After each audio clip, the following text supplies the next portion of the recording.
Do you want to get those doors, please?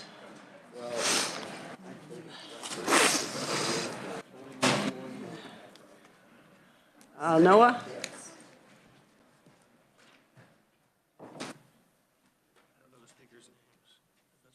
Yeah, how am I supposed to call on people? I just know Pat wants to go last. Who's here for KDOT? I don't know. Oh, it's Joel Scully. Is Joel here? Yeah, Joel KDOT. Okay. Okay. And then Ty Pat. Yep. I think we'll begin today's informational hearing with KDOT. I believe that they have a few comments just to share about the bill. You're wiggling your head no. You were on the list to speak. Do you want to take some time to figure it out? It's my understanding that you had a few areas that you said that you could improve the bill. Well, go ahead, just have a front row seat. Let's start with Jill. Did you have an overview? I thought you guys had an overview. You do? Let's let Jill have an overview and then you can get your stuff composed.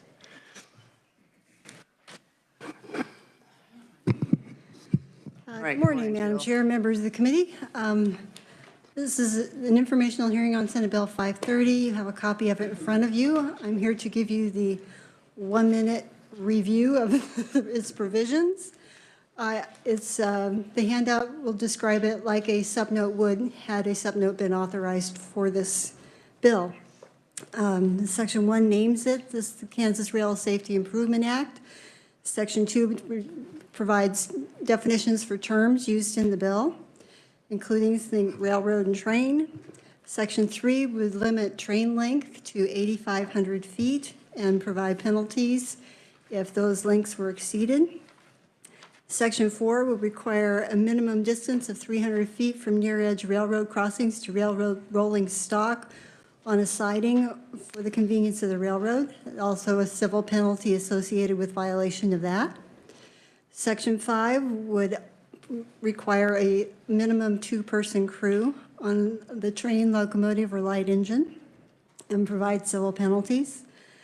Section 6 would require a warning device of an impending train, locomotive, or light engine in certain spaces.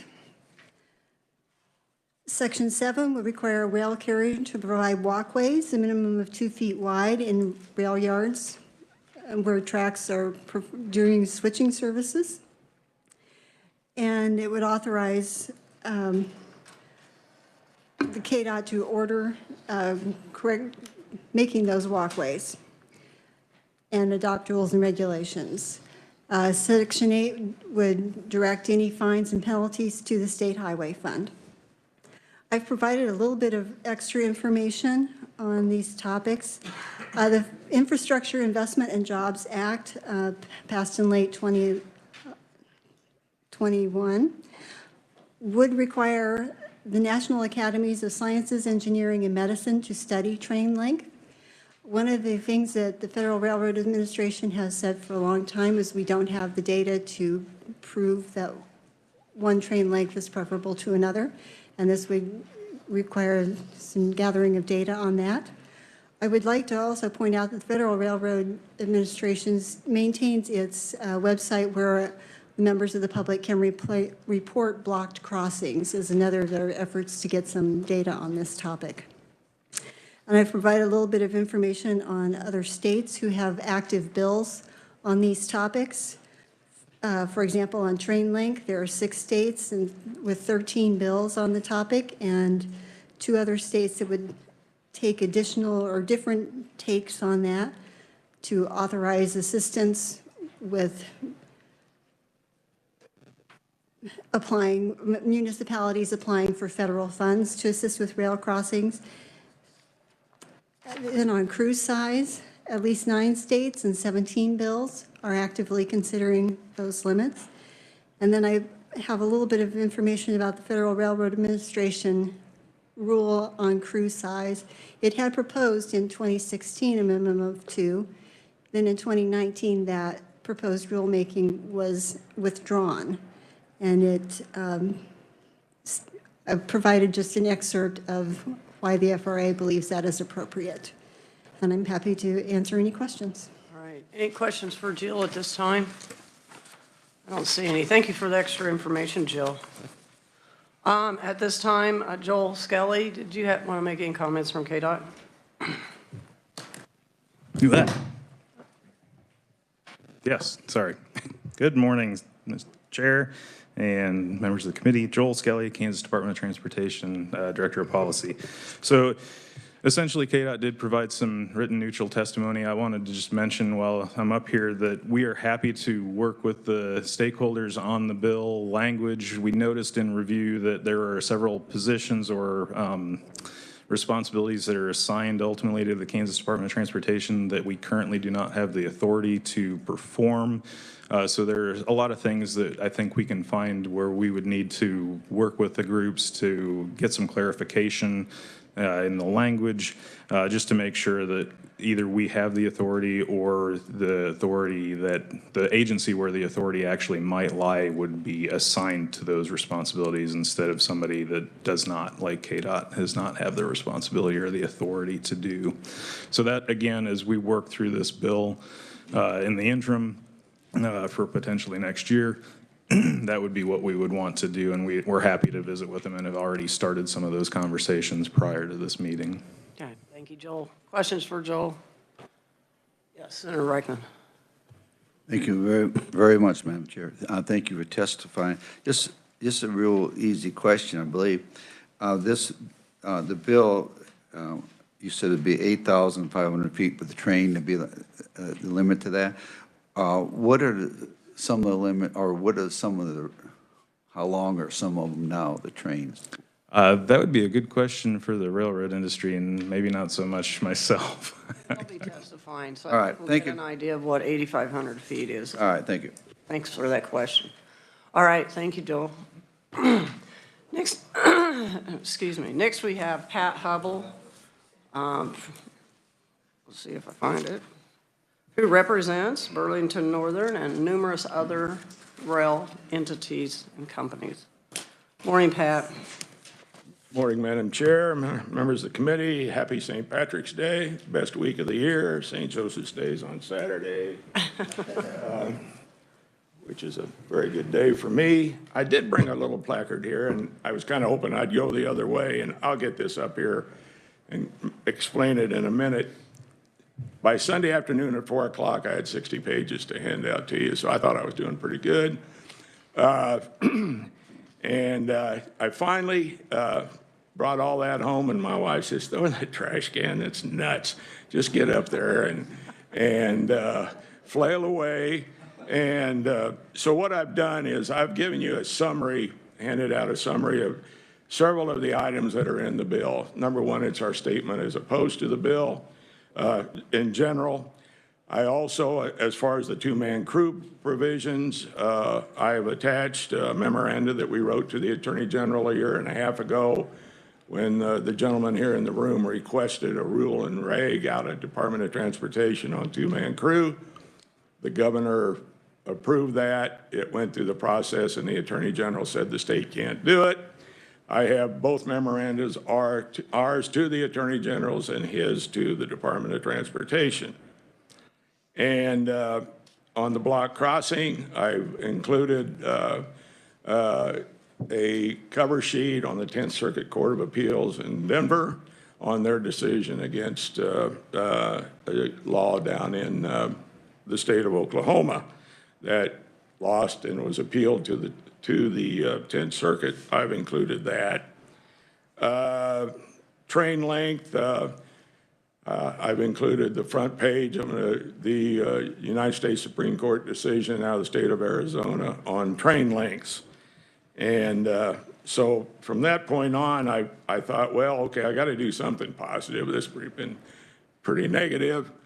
So I've included the Kansas stat sheet on railroads. The gentleman behind us, if their average railroad employees benefits, if they're just average, they're running about $120,000 a year in health care, retirement, salaries, and I think those are probably pretty good jobs.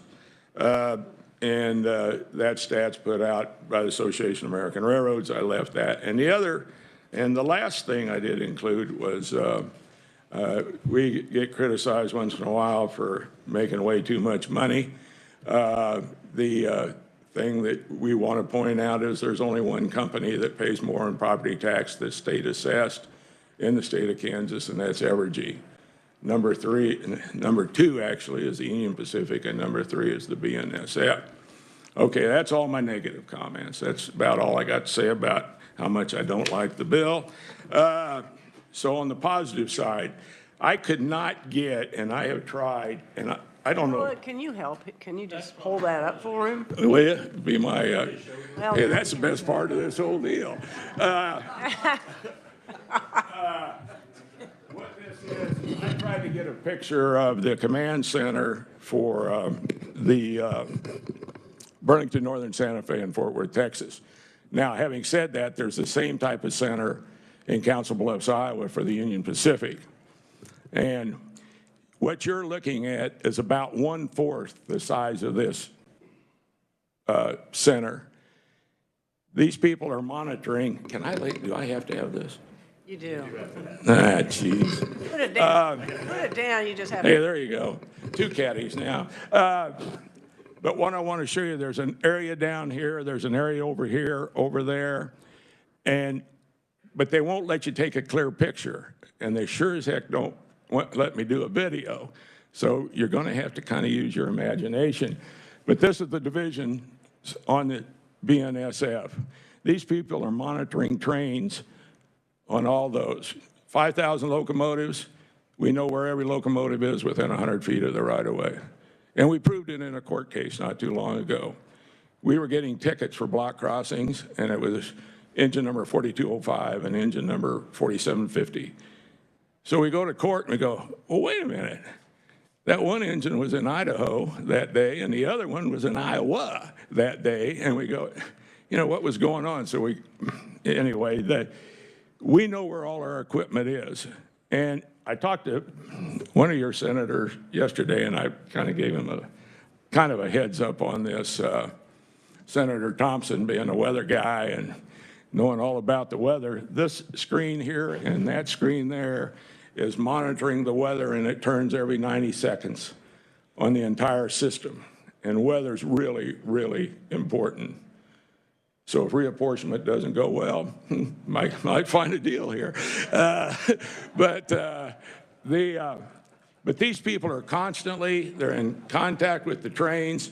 They have different divisions they run. They know exactly every nook and cranny on that particular part of the railroad that they're in charge of. And again, the Union Pacific has the same type of system, and they're monitoring all their trains.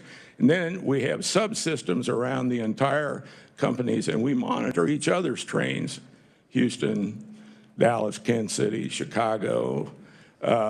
And so we can interline, get exchange traffic. And this is a 24-hour, 7-day-a-week, 365-day operation. And like I say, this aisle pretty much splits the railroad in two. Union Pacific does exactly the same thing in Council Bluffs. They split it and keep track of the whole thing.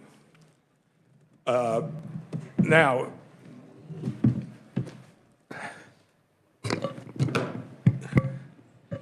we've gone to positive train control. You can see an example of what that cost. 8th Street, right out here on the north side of the Capitol. When you go east on 8th Street, you see you can't go east on 8th Street once you get past the jail. And that bridge went down in the '66 tornado, and they never replaced it.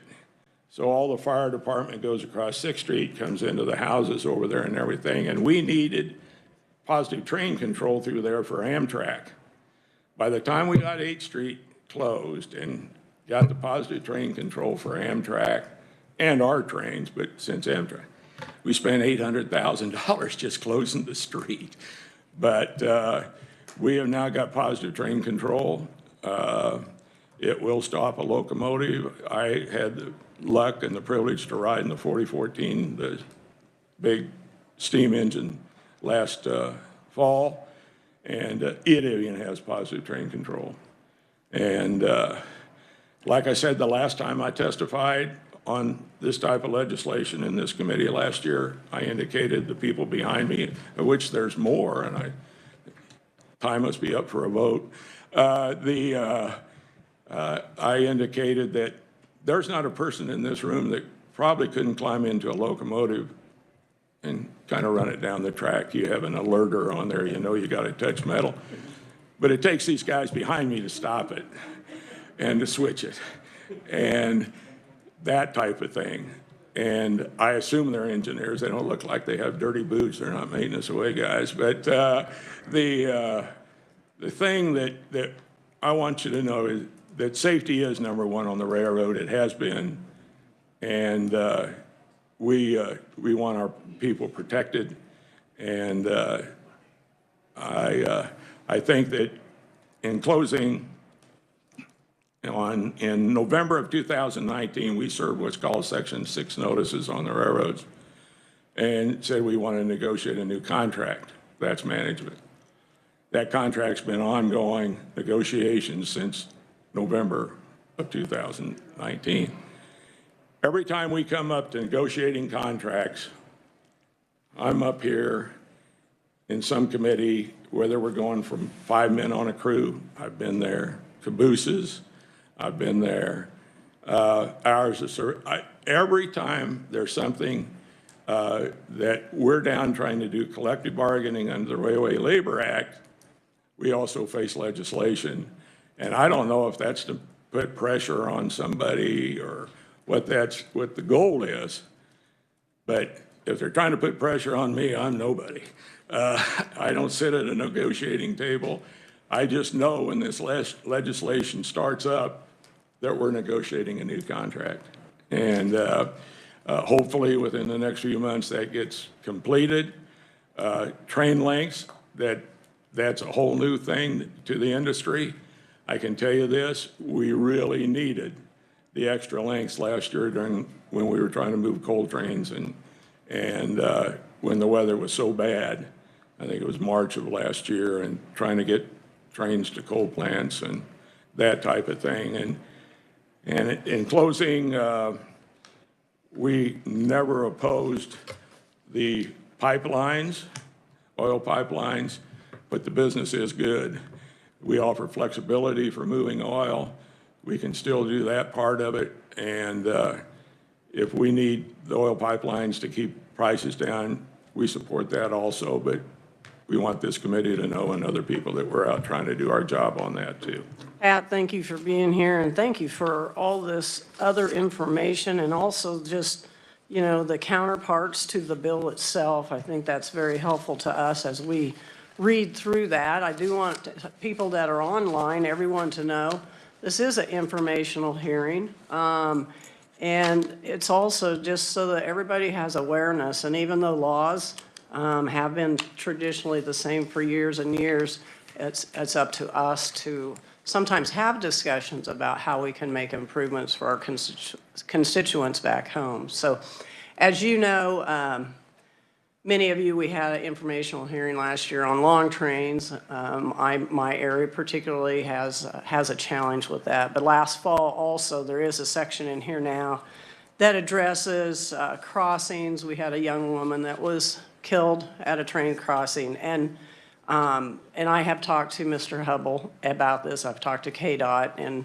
the main thing is in that particular situation, it needs, in my opinion, it needs guard gates because it has sidings and it had a buck crossing with a yield sign, and yield to me means go slow. But anyway, so we just want to take a look at these things and find out if something next year, if there's anything of interest that we want to move forward, we can, and all we're doing here is educating ourselves. So thank you, Pat. Appreciate you being here, and I do appreciate all your information. Thank you, Madam Chair. Did you want to ask Pat a question? Yes. Pat, I think I Well, it's not a question, probably just a comment. I do appreciate the help that was given. And I'd really wonder if that's February or March, if it's part of Winter Storm Uri. And I also know that exceptions can be made for truckers and should be made for trains in those emergency situations. So I'm glad you brought that up, and something else we should consider if we do address this. Thank you, thank you. Thank you very much. Next, we have Ty Dragoo. And Ty, I know you brought a couple extra people, and I didn't know if you had an order, so we'll just be aware of the time and. Absolutely, Madam Chair. I am aware of the time, and my comments will be brief. Thank you for letting us address the committee and members of the committee. My name is Ty Dragoo. I represent the Sheet Metal, Air, Rail, and Transportation Workers Union in the state of Kansas. We have 3,000 members, active and retired. For the discussion in this room, they're the railroaders that work on railroads in the state. I'm not going to delve too much into the stories about why this type of legislation needs to come before the legislative body, because there are two presenters behind me that are going to talk about that. But some of the things I do want to touch on is the document that research gave you. We've heard in testimony before that the states cannot do these things. Well, that just simply is not accurate. You see by the document that research gave you, many states have bills that are being worked now, but a lot of these bills are already in statute in these states. So when railroads come to you and say, oh, it's preemption, preemption, preemption, there's lots of sections in this bill where states do have the authority, especially when it comes to public safety. The Department of Transportation looks at states to enact laws that are more stringent than the feds have. So you definitely have preview in this arena. One of the things that was mentioned by the conferee before me was the Attorney General issued a ruling saying that the two-person regulation, that they could not do that through rules and reg. Unfortunately, I disagree with that, but if you would read the decision by the Attorney General, they said it had to be a legislative issue, that he did not agree with it going through a rules and reg process. So he says in his memorandum that he believes the legislative body has the ability to enact that type of legislation. You know, Mr. Hubble brought up the diagram of the control center, and I'm really glad he brought that to you, because during his testimony, we heard a lot about how much money the railroads spend on everything. But this bill is not about how much money the railroads spend on everything. This bill is about public safety. This bill addresses your constituents. The chairwoman mentioned a constituent that was killed at a railroad crossing. Unfortunately, in our line of work, we hit numerous people every day across this state. And a lot of things in this bill addresses that. We're not here to talk about money. We're not here to talk about a collective bargaining process. I'm not here asking you to increase my wages.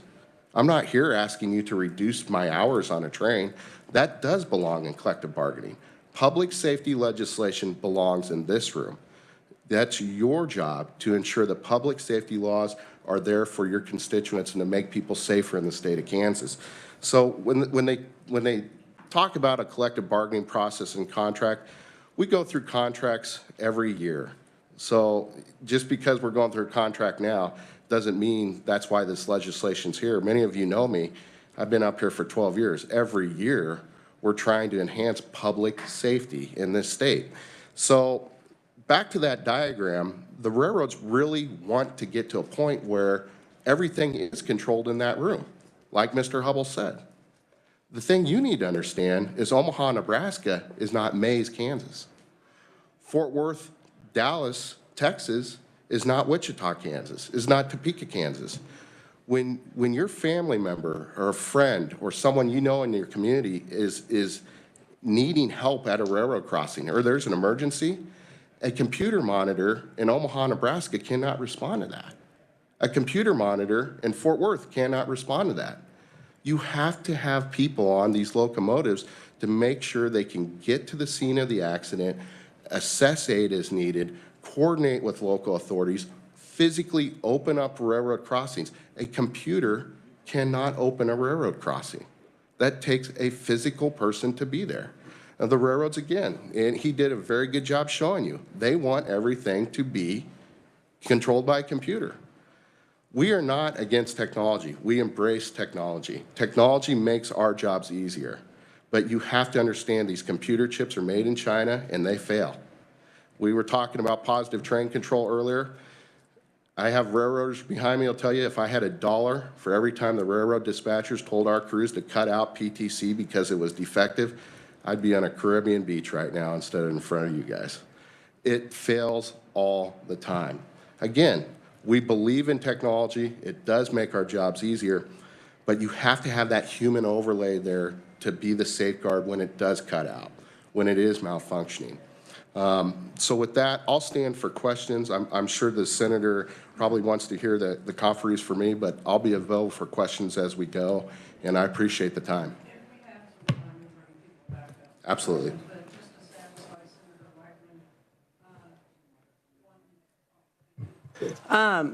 We'll allow some questions here at the end, but Senator Reichman was curious about the 8,500 feet. Help us understand feet versus miles of a train. So again, I do have seniority as a railroader. I'm a through freight conductor on the Union Pacific. An 8,500-foot train is something that is rarely seen today. We are running trains, in some cases, 30,000 feet long. We have trains that are 4 to 5 miles long going through your communities. And I would almost bet every one of you in here has received a phone call from a constituent about a railroad crossing being blocked. And I'll bet you those calls have increased. Longer trains, to Senator Francisco's comment earlier, it would think to a common person a longer train makes sense in an emergency situation, haul freight. You have to understand the way that trains operate. They operate pneumatically. When I say that, that means air. Especially in cold environment situations, any farmer, any welder, anyone that uses an air compressor in this room understands cold weather, you cannot get air pressure built up. So actually, it was counterproductive to run these trains longer during the cold winter months because they could not get air to operate brakes. We had trains stuck and parked on the main line left and right because they were so long. They could not get in the continuity. So 8,500 feet addresses the pneumatic issue and able to have air for brakes, but it's also, everyone says, why do all these states say 8,500 feet? Again, research gave you a list, and I think there were 8 states, and every one of them is 8,500 feet. The traditional U.S. infrastructure in this country has been built for trains that are 8,500 feet in length for sidings. That's what allows us to keep crossings open. That's what allows us to pull into a siding. The railroads will tell you, oh, we're spending so much money building sidings left and right. The problem is their sidings are not 30,000 feet. So if they're going to run 30,000-foot trains, the siding's irrelevant. The reason they're building sidings is because they're making a lot of money storing cars in the siding. They're a parking lot. If they were truly interested in making sure that trains could use sidings, you would see 30 and 40,000-foot sidings. They're not building those today. So hopefully that addresses your questions about the 8,500 feet. I just think they wanted a visual of the length. So who's your next presenter, Ty? Troy Fancher. He is a conductor. Welcome to the committee, Troy. Just please share your name and where you're from for the record. Thank you. My name's Troy Fancher. I'm currently a conductor in Marysville, Kansas. Been there 17 years. Little story. In July of 2014, I went to work like any other day, being an engineer out of Marysville. We took our train west. It was 1 o'clock in the morning. We're rounding a curve around mile pole 174. Your headlights, you know, they go straight, so you're limited on your vision. We see what we think is a person laying on the rail. Your mind doesn't really want to believe that it's a person at first, so you're like, you know, what is that? What is that? Well, it's a young lady, 21 years old, laying on the rail. Well, we run over her. We hit the emergency. We're on an empty coal train that night, so we got over her by 22 cars, roughly 1,100 feet. We hit 911, tell the dispatcher, this is what's going on. Well, in a train in emergency, you can't leave it unattended. It could roll away. Well, me and Fred, we had spoke, hey, that girl might be alive. So I jumped off, and I booked it back. I found her. She was alive, cut off mid-leg. The sheriff showed up, there's no right-of-way where we're at, so they can't just drive up 1:30 in the morning. I flagged them down, I helped get her out, paramedics got there, basically saved this girl's life. I mean, if it would have been one person, he would have been stuck up there. Terrible situation, but 2 people on that train that night saved her. There's many instances like this that you guys don't hear about, but that's just one. Another thing I want to touch on is the 250 foot for cross seats. We operate on double and triple main, single track with sidings. Our trains are so long now, we have nowhere to put them, and we're constantly tying them down. Well, dispatchers are telling you, pull up to that crossing as tight as you can, 250 foot. Well, that's not that long when you're considering we're running 80, 90 million pound trains, 50 mile an hour. People are always in a hurry. They're going to go across that crossing. They cannot see us or hear us coming till it's too late. So that's about all I got on that. I definitely, for the safety of everybody, believe, we need 2 men on a train. I mean, 2 eyes are better than 1, 2 judgments. Even if a guy gets sick, I mean, he hits 911 if he's even available or able to, sorry. Anyways, that's about all I got. Thank you. How long have you been an engineer? I hired out in 2004. I became an engineer in 2008, but I can't hold it, so I'm currently a conductor. All right, thank you. I think your 250 feet, I figured out, is if you think about just a short football field, so that's about the Not length. even that, yeah. Yeah. 80 yards. Yeah, yeah. All right, thank you. Thank you. Did you have, we'll have questions here at the end. Next presenter. Brandon Newcamp, he's an engineer. Madam Chair, members of the committee, thank you. Welcome to the committee. I said welcome to the committee, sorry. Thank you. My name's Brandon Nunninkamp. I've been a locomotive engineer on the Burlington Northern Santa Fe Railroad for over 25 years. I worked from Kansas City to Wellington via the BNSF Transcon, then returned to Kansas City via Derby, Wichita, Newton, back to Emporia, and on occasion via Topeka and Lawrence. On one of my first engineer trainee trips, the engineer asked me if I knew what this lever did. I said, yes, it blows the whistle. He says, you're correct, and the air it uses is free. So I want you to consider every crossing from here on out to be the driveway that your wife and kids go over every single day. It says, because when you hit someone, and you will, you can tell yourself that you did everything you could to warn them. I've never forgotten that advice, and he was correct in that statement. I've been involved in 5 train car collisions and 1 pedestrian, resulting in 2 fatalities. In Section 5 of the Kansas Rail Safety Improvement Act, it discusses 2-person crews.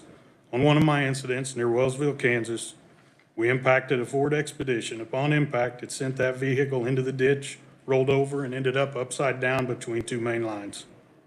While I was in the process of stopping the train, my conductor was on the radio, warning other trains approaching on the other track to stop, giving dispatcher information to assist first responders of our location and the nearest road. As soon as our train stopped, my conductor was on the ground, turning into a first responder himself. Upon arriving at the smoking vehicle, the young woman was trapped upside down in the vehicle. The tension on her seatbelt would not allow it to release. After assisting the victim out and away from the car, with sirens approaching, we made a separation in the train, allowing the police, fire, and ambulance quick and easy access to that victim. I know that having 2 members on a crew on the train that day aided in not being involved in another fatality. The individual roles of both crew members on a train is vital in that situation and many more across Kansas that you don't hear about.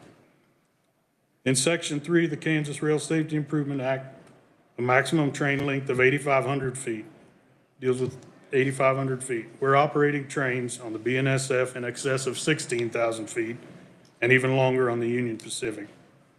And if you don't think this is a safety problem for Kansas residents, I welcome any of you to ride with me through Derby, Wichita, paralleling K-15 and Southeast Boulevard.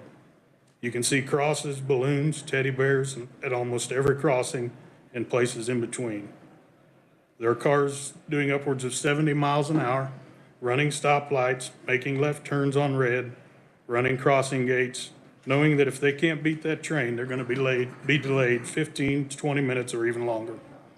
Many young kids headed to school running across Southeast Boulevard between traffic and across the tracks to beat the trains.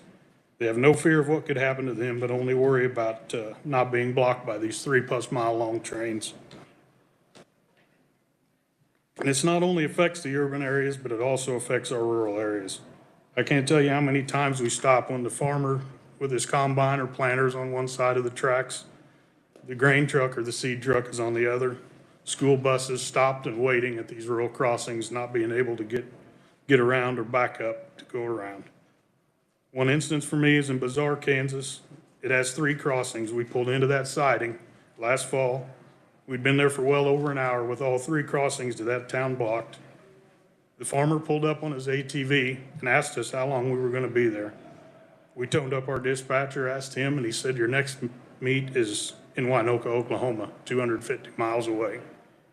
The farmer insisted on wanting names and numbers of who was going to be responsible for the damage done to his crops from the people driving through his bean field trying to get around our train. Not only do these long trains create the above issues, but also the handling of these trains for us engineers is becoming more and more involved and difficult and distracting, making us focus now on screens, buttons, and beeps, and not what's out in front of us looking out the window. We deal with 3 monitors, 10 to 20 soft keys on each monitor that all lead to different screens with pushes of every button. Doesn't matter what you're doing, stopping, slowing, going through town. It's one screen, 2 to 3 buttons to control the locomotives in the middle of my train, 2 to 3 more pushes of a button to control the locomotives 4 miles behind me, and it never ends. You talked about references as to how long these trains are. If we were to park one of our trains on the front steps of the Capitol, it would extend beyond the 470-75 interchange south of town and beyond 24 highway to the north. In section 4, we discussed the minimum distance rail equipment should be stored from rail crossings. And if you remember early on, I spoke of considering that these crossings are your family's driveways. Well, that's what a lot of these crossings in rural Kansas are, where we park these trains. Private driveways to people's homes. Most of these crossings that we cut are not equipped with bells, lights, or crossing gates. No warning at all that these trains are approaching. We leave equipment 250 feet on each side of their driveways. At 55 miles an hour, that takes 3 seconds to cover that distance. That's not enough time to protect these crossings.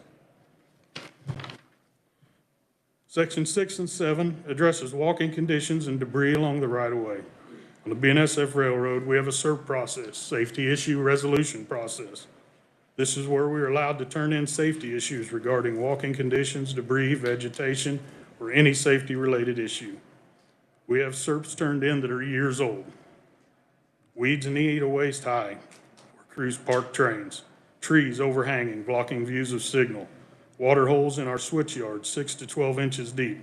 There's always an excuse. We couldn't spray the weeds, there was a train there. Track department couldn't find the tree you were talking about. We don't have any ballast available to fill your holes. The road graders are broken down. It's an endless supply of excuses. Thank you. Thank you. Troy, do we have any more? Is that it? Okay. All right. Well, at this time, is there anyone else that did show to speak? I don't see anyone, so we'll open it up for any questions for the committee. Senator Thompson. Thank you, Madam Chair. More of a statement here than a question. I really appreciate hearing from the people who are directly involved in this. And I have a feeling, I get the sense that sometimes in this building we don't pay enough attention to those who have to live this day in and day out, because they can offer us some insight to things that information we don't have access to. I see some parallels with this and my committee. People saying we can't set health and safety standards in this state. We have to leave it up to individual local areas. But when you've got something like a train crossing the state and it impacts these local areas, you're going to get a patchwork of different approaches to safety. So I appreciate everything these guys have said and take it to heart. And I just think that we need to do that more often in this building because hearing from those individuals is a big deal. So I appreciate your indulgence. Thank you. Senator Francisco and then Senator Fasquedo. Thank you, Madam Chair. I'll just share with the committee that safety for trains is really an important issue, I think, for all of us. I love riding on the train and appreciate being able to do that. My father was an orthopedic surgeon in Kansas City, Kansas, and he was employed by the Santa Fe Railroad because they needed someone on call because there were so many accidents at the yard. So anyway, I should be able to understand this better, but am looking at the maintaining certain minimum distances from near edge railroad crossings to rolling stock. Can somebody help explain why we are looking at that distance? Absolutely. If you'll indulge me, I can answer that. So right now what we have is a process where the employees will say to the carriers, the railroads, hey, we have a safety issue in this location, vegetation sticking out so far. The maintenance away dropped off a pile of railroad ties where if someone's riding the side of a boxcar, they're gonna get scraped off the side of it. So for years and years and years, because the state has no legislation on this, the railroads are, we'll get to it. Yeah, thanks for letting us know about it. We'll take care of it. It never happens. So that's why we're here as citizens and workers in the state saying we need legislative action because there just simply is no accountability. So that's what that piece of legislation addresses. So this is section 4? I believe so. You're talking about the minimum distances for safety hazards?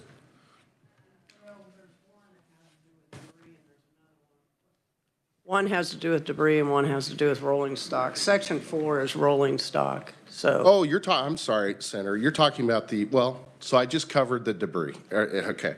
So I believe it's 300 feet is the rolling stock. So as Senator McGinn mentioned earlier, she had a constituent that was killed in Mays.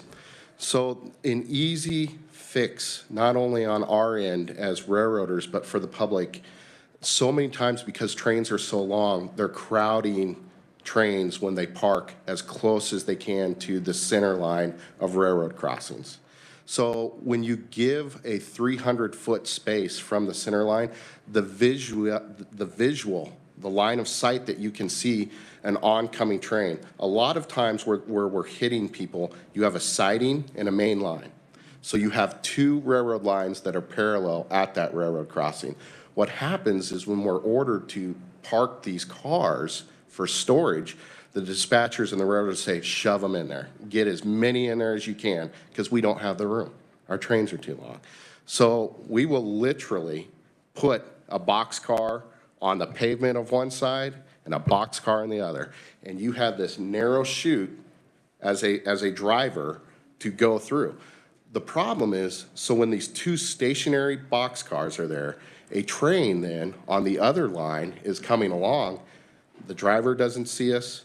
We don't see them, in tragedy. And we have a lot of people that are killed that way. So when you put a 300-foot minimum to the railroad saying you cannot park cars 300 feet from one side to the other, this is a simple, easy legislative step that you can take. It's not a collective bargaining thing. It's all these things that they're going to come up with. It doesn't cost them money. It just makes sense to save people's lives. Senator Fasquedo. Thank you, Madam Chair. Happy St. Patrick's Day. Troy, so my brother actually retired from Santa Fe Railroad Companies, and he worked in Holyrood, Kansas, actually, and I always thought said he was going to Hollywood, but Right. anyway, the gentleman that spoke last here talked about the no flashing lights, no, just the crossing, the intersections, and yield signs. And is it correct that this issue hasn't been addressed in 50 years? Yes. Okay, so what's the main opposition? Money. The railroads simply don't want to spend money. They make billions of dollars of profit a quarter. Billions with a B. They don't want to spend the money to put these things in. They don't want any regulations. They don't want any oversight. That is the opposition. Again, we're here as railroaders telling you we need these things. Does a railroad crossing improve my pay? Does a railroad crossing with gates do anything to my national contract? I take offense when someone comes up here and says this is about our contract. We're telling you we're tired of killing people. It's not about a contract. We're telling you we need help with this. We need legislative oversight. They simply don't want to spend the money to put these crossings in. That's the issue. All right, we're going to wrap up. We have one more question here, and I would invite if Mr. Hubble wants to respond here at the end, but we're going to try to wrap up. Senator Erickson. Thank you, Madam Chair. Thank you, Ty, for being here. I'm a railroader also, born and raised in Newton. That is our school mascot. You know about long trains. I will tell you that I have seen people hit my trains. I've seen people try to go around. There at that main intersection there by the station, you know, people crawl under the trains. As a teacher there, we have one high school in the northwest side of town. We had to implement a train tardy policy. We gave our students so many free tardies to school so they wouldn't try to beat a train. So I just want to say from my perspective, and I've had I admit, my close calls. If I didn't beat that guardrail coming down, that crossing rail coming down, I knew I was going to be stuck for 20, 30 minutes. And so I try to beat it. We all do. It's a way of life in Newton. So I just want to reiterate that these safety concerns are valid. They're real. I've seen it. And I want to thank you all for your testimony here today. Thank you, Madam Chair. Well, let the committee know that Mr. Hubble did supply these rail maps. I think they're very interesting. I think you ought to look at them. You didn't get, we'll make sure you get some anyway. Okay, well, we'll make sure you get one. Did you want to make a comment, Pat? Yeah, I'll make one comment. Okay.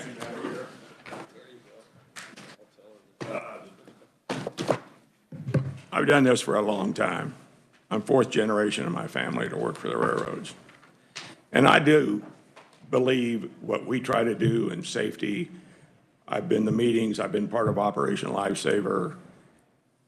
When Bill Clinton got elected president of the United States, he called all the railroad executives in one day and he said, I've been a lawyer, I've been a governor, and now I'm a president, and I want railroad crossings closed. I want 1/3 of the railroad crossings in the United States closed before I finish as president of the United States. And we embarked on that across the entire country. And we bought crossings.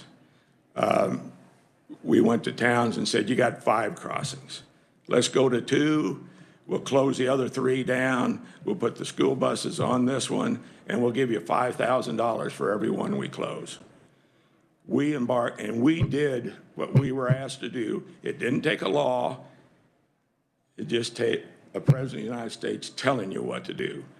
We didn't go out and negotiate with these guys on it. And I feel bad if they hit somebody. I mean, it's terrible. And it's a tragic situation. But to say we don't care is not right.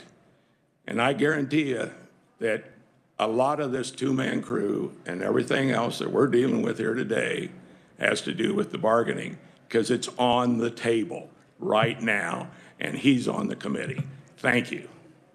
Thank you, Pat. All right, so that everybody can get to their next meeting, we're adjourned.